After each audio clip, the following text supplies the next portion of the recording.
I believe the LA Rams are going to go 6-10 in 2020. Here's the problem. The Rams division, the NFC West, the wild, wild West, is loaded with so many good teams.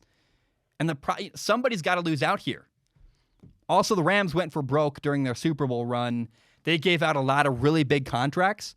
And it was a short-term game. They made it to the Super Bowl. Unfortunately, they didn't beat the New England Patriots. They lost.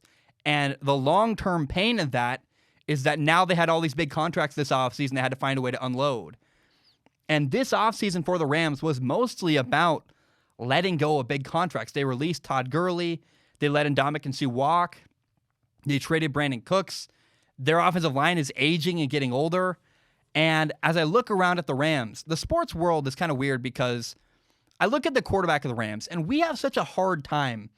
Players like Rams quarterback Jared Goff is a person that people in the sports world really struggle with because people want athletes to be amazing.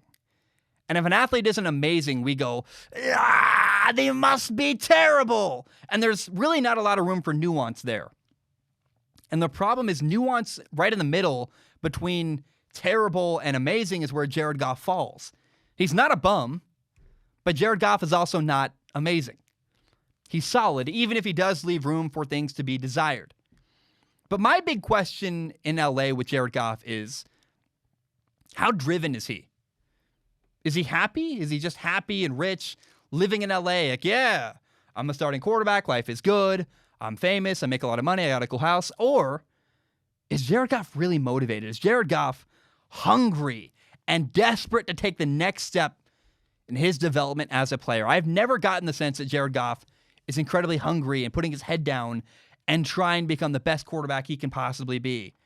The Rams have some good players. I love Jalen Ramsey. He's a shutdown corner.